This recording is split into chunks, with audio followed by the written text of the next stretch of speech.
सियालकोट में मुश्तिल गिरोह के हाथों श्रीलंकन मैनेजर के जिंदा जलाए जाने पर सरकारी और अवामी सतह पर शदीद रद्द-ए-अमल का इजहार किया गया है। वज़ीर-ए-आज़म पाकिस्तान इमरान खान के रद्द-ए-अमल को श्रीलंकन हुकूमत और दीगर हलकों में सराहा जा रहा है।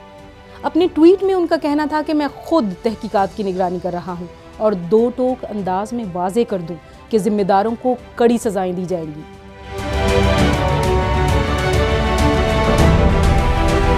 आर्मी चीफ कमर जावेद बाजवा का कहना है कि हजूम के हाथों इस तरह मावराए अदालत कत्ल से किसी तरह से भी सरफे नज़र नहीं किया जा सकता। आर्मी चीफ ने वाक़े में मुलव्वस मुल्ज़मान की गिरफ्तारी और उन्हें कटहरे में लाने के लिए सिविल इंतज़ामिया की हर तरह से मदद करने का हुक्म भी जारी कर दिया है। सदर पाकिस्तान आरिफ अलवी, वफाकी वुज़रा, दीगर सियासी जमातों के कायदीन और मजहबी रहनुमाओं ने भी वाक़े की सख्त अल्फाज में मज़म्मत की है।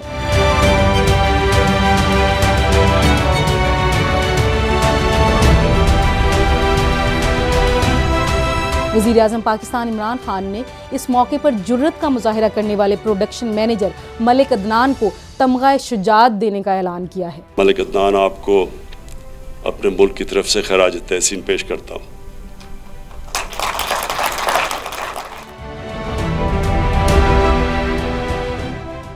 वज़ीर-ए-आज़म की ज़ेर सदारत सिविल और अस्करी क़यादत के आला सतह के इजलास में सियालकोट वाक़े में मुलव्वस अफराद को इंसाफ के कटहरे में लाने का आज़्म भी दोहराया गया है। इस सिलसिले में मुल्ज़मान की शनाख्त और गिरफ्तारियों का सिलसिला जारी है।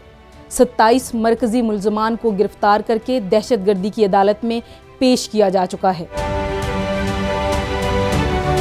वज़ीर-ए-आज़म ने केस को जल्द मंतकी इंजाम तक पहुंचाने के लिए माहिर प्रोसिक्यूशन की टीम को ये टास्क सौंपने की हिदायत की है ताकि मुआशरे में ऐसे वाक़यात की मुकम्मल रोकथाम हो सके।